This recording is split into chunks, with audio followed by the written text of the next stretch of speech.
Haryana BJP ने रच दिया परिवारवाद का चक्रव्यूह। खुलकर हरियाणा विधानसभा चुनाव में खेलेगी भाई भतीजेवाद का खेल। नेताओं के रिश्तेदारों को जमकर बांटेगी विधानसभा का टिकट। आरएसएस ने बनाया बीजेपी के लिए परिवारवाद का प्लान। नमस्कार दोस्तों, मेरा नाम है राज के वर्मा और आप देख रहे हैं रिपोर्टर जी। अगर आपने रिपोर्टर जी चैनल को सब्सक्राइब नहीं किया तो दोस्तों सबसे पहले चैनल को जरूर सब्सक्राइब कर लीजिए।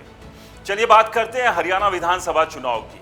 हरियाणा के विधानसभा चुनाव अक्टूबर में होंगे। तैयारियां जोरों पर है और सभी कोशिश यही कर रहे हैं कि किसी तरह से इस बार जीत हासिल कर हरियाणा की सत्ता के सिंहासन तक पहुंच जाए।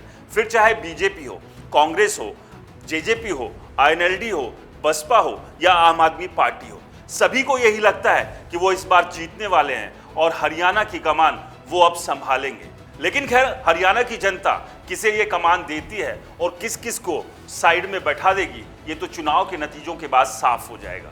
खैर, चुनाव है, राजनीति है, तो दावे और वादे तो किए ही जाएंगे और कोई भी पार्टी हो, कोई भी नेता हो, कभी ये दावा नहीं करता है कि वो सामने वाले से कमजोर है। हमेशा दावा यही किया जाता है कि वो जीत रहा है, ना केवल जीत रहा है बल्कि सत्ता को भी वो हासिल करने जा रहा है। लेकिन इस सब के बीच इस बार सबसे बड़ी टेंशन अगर किसी के सामने है तो वो बीजेपी के सामने है।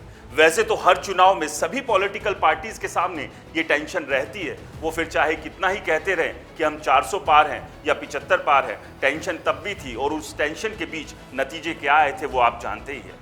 अब इस टेंशन में ये टेंशन और ज्यादा इसीलिए बढ़ गई है कि लोकसभा चुनाव के नतीजे बीजेपी के हिसाब से आए नहीं। जहां 400 पार पहुंचना था बीजेपी को, वो 240 पर ही सिमट गई। और हरियाणा की बात करें तो 2019 में जहां हरियाणा में बीजेपी ने सबका सुपड़ा साफ कर 10 की 10 लोकसभा सीटें जीती थी, अब 2024 में 5 पर सिमट कर रह गई है।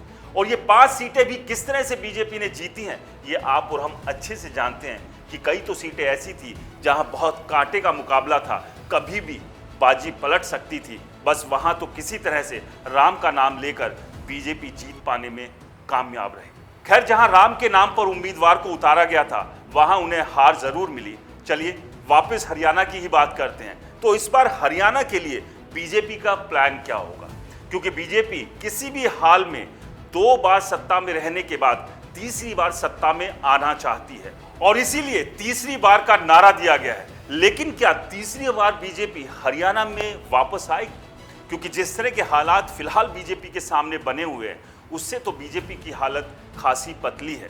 कांग्रेस काफी आगे चल रही है, लेकिन आगे और पीछे के बीच ये गैप कितना है इसे समझना भी बेहद जरूरी है। और लगातार बीजेपी इसी गैप को कम करने के लिए घोषणाएं कर रही है। नायब सिंह सैनी अलग अलग पंच हो, सरपंच हो, किसान हो, सभी को खुश करने में लगे हुए हैं। लेकिन ये कितना खुश कर पाएंगे और ये खुशी इस गैप को कितना भर पाएगी, ये अपने आप में अभी बड़ा सवाल है।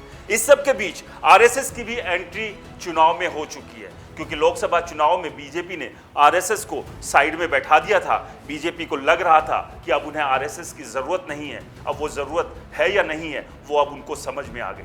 तो हरियाणा में आरएसएस अब बीजेपी के लिए तमाम तरह की रणनीति और प्लान भी तैयार कर रही है और उसी का एक हिस्सा है परिवारवाद का प्लान। 2014 में जब नरेंद्र मोदी केंद्र में आए थे तो बीजेपी ने साफ मैसेज कर दिया था कि ये वो पार्टी है जहां परिवारवाद का सिक्का नहीं चलेगा। यहां अगर कुछ चलेगा तो नेताजी की काबिलियत चलेगी, ऐसा व्यक्तित्व चलेगा जो साफ हो, सुथरा हो, स्वच्छ हो, भ्रष्टाचार ना हो। लेकिन इन मामलों में भी बहुत बार ऐसा देखा गया है और बहुत नहीं, बार बार ये देखा गया है कि कोई एक ऐसी मशीन थी जिसमें से धोके ऐसे नेताओं को साफ सुथरा करके बीजेपी ने अपने खेमे में भी शामिल किया।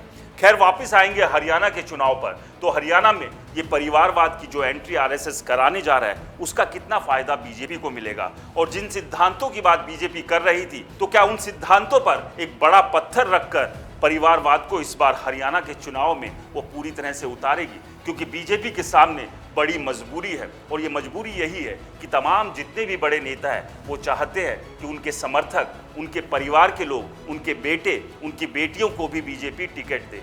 और अगर ऐसा नहीं होगा तो वो खुलकर खिलाफत भी करेंगे, जिसका एक उदाहरण राव इंद्रजीत सिंह है, जो लगातार हरियाणा में बीजेपी की खिलाफत कर रहे हैं। एक के बाद एक बगावती तेवर उनके देखने को मिल रहे हैं, क्योंकि वो अपनी बेटी आरती राव के लिए टिकट चाहते हैं। और ऐसा नहीं है कि सिर्फ इस लिस्ट में राव इंद्रजीत ही हैं, इस लिस्ट में और भी कई नेताओं के नाम शामिल है। फिर बात करें कृष्णपाल गुर्जर की, फिर बात करें हाल ही में कांग्रेस छोड़कर बीजेपी में आए किरण चौधरी की, और ऐसे तमाम नेता हैं जो चाहते हैं कि उनके बेटे को, उनके भतीजे को, उनके परिवार के किसी व्यक्ति को बीजेपी विधानसभा चुनाव में टिकट दे। और इसी के लिए आरएसएस ने बीजेपी को इनपुट भी दिया है कि इस बार परिवारवाद को भी आने दो, क्योंकि अगर ये परिवारवाद नहीं आया तो बीजेपी हरियाणा से साफ हो जाएगी। तो आपको क्या लगता है, परिवारवाद का ये प्लान बीजेपी को तीसरी बार हरियाणा की सत्ता में लाने में कामयाब रहेगा? हमें कमेंट्स कर जरूर बताएं। और अगर रिपोर्टर जी चैनल को सब्सक्राइब नहीं किया है तो चैनल को सब्सक्राइब करना ना भूलें, क्योंकि हम हैं हरियाणा की आवाज़।